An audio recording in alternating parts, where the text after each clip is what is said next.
दो एयरलाइंस पूरे aviation sector को संभाल रही हैं, जिसकी वजह से ये हाई टैरिफ्स जो हम फेस करते हैं वो इसी वजह से फेस करते हैं। प्राइवेटाइजेशन में भागीदारी ले रहा है, उसको 2 एयरपोर्ट से ज़्यादा नहीं मिलने चाहिए। पर ये पर्टिकुलर विशेष इंडस्ट्रियलिस्ट को करीब 7 एयरपोर्ट्स मिले थे, जिसमें से 6 एयरपोर्ट्स तो 50 साल के लिए मिले हैं।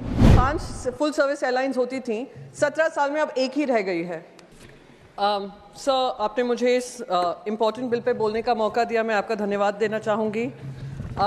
नायडू जी मेरे मित्र हैं, तो मैं ज़्यादा उनके बारे में कोई क्रिटिसिज्म उनकी नहीं होगी, इस बिल को लेकर है। सर, ये जो बिल आ रहा है, मिनिस्ट्री ऑफ फिनेंस और नीति आयोग ने 2019 में जब एयरपोर्ट का प्राइवेटाइजेशन हो रहा था, उन्होंने 2019 के बिडिंग प्रोसेस को कहा था कि उसमें बहुत कमियां हैं। कमियां इस आधार पर बोली थी क्योंकि छः एयरपोर्ट जब प्राइवेटाइज हुए थे वो सब एक ही इंसान को गए थे, एक ही ग्रुप को गए थे, जिनके पास कोई प्रायर एक्सपीरियंस नहीं था। डिपार्टमेंट ऑफ इकोनॉमिक अफेयर्स ने ये कहा था कोई भी प्राइवेट प्लेयर जो प्राइवेटाइजेशन में भागीदारी ले रहा है उसको 2 एयरपोर्ट से ज़्यादा नहीं मिलने चाहिए।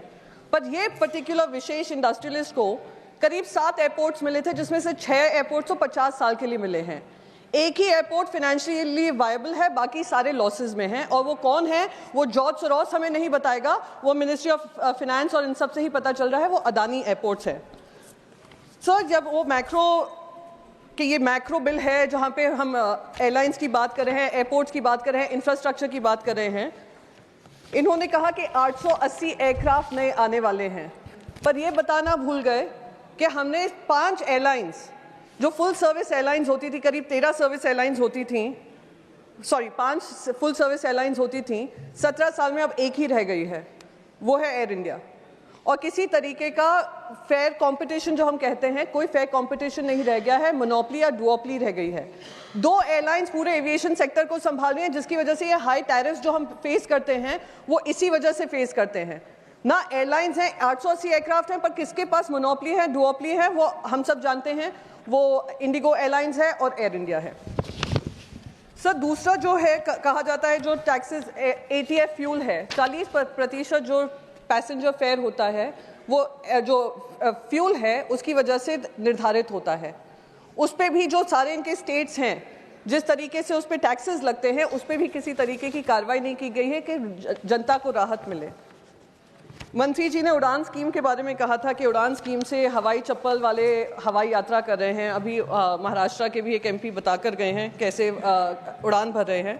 870 रूट निर्धारित किए थे, जिसमें से 106 रूट तो डिसकंटिन्यू कर दिए 3 साल में ही। तो ये कहाँ से हम कह रहे हैं कि हम नए एयरपोर्ट्स बना रहे हैं, पर वो एयरपोर्ट्स बन रहे हैं पर वो ऑपरेशनल नहीं है, आधे से ज़्यादा तो बंद हो रहे हैं। 8 एयरपोर्ट्स अंडर दी उड़ान स्कीम आर नॉट ऑपरेशनल। कौन से हैं? तेजपुर, पोरबंदर, हिसार, बिदर, पौंडीचेरी, पठानकोट, पैक्योंग एंड कुशीनगर, ये वाले ऑपरेशनलाइज ही नहीं हुए हैं। अयोध्या भी जब राम मंदिर बना था, अयोध्या की भी बहुत सारी डायरेक्ट फ्लाइट्स बनाई थी, शुरू की थी, 16 से ज़्यादा मुंबई से चल रही थी, अब एक भी नहीं चल रही है। तो सर, ये जो स्कीम्स अनाउंस होती हैं वो कहीं ना कहीं इम्प्लीमेंटेशन में विफल होती हैं। सर, एक लास्ट पॉइंट है, क्योंकि वो मेरे पार्लियामेंट्री क्वेश्चन का मुझे जवाब मिला था। जनवरी 2023 से करीब 1100 होक्स कॉल्स आए हैं, हाईजैक कॉल्स आए हैं, जिसकी वजह से इकोनॉमिक लॉसेस एयरलाइंस को हो ही रहे हैं। साथ ही साथ जो mental trauma passengers go through करते हैं 6-6, 7-7 घंटे। सर, एक ही सेकंड लूंगी, बस वो बताना चाह रही हूँ कि खास करके मुंबई और दिल्ली एयरपोर्ट्स को प्रभावित करते हैं, एयरलाइन सेक्टर को प्रभावित करते हैं। उसका इकोनॉमिक लॉस कितना है, किस तरीके से हम उसको हैंडल करेंगे, ये सारी चीज़ें निर्धारित करना ज़रूरी है। ये इन्हीं शब्दों के साथ मैं कहूँगी कि विधेयक बिल अच्छा है, पर उसको और पुख्ता बनाया जा सकता है। Thank you so much. धन्यवाद। सुश्री सुष्मिता देव।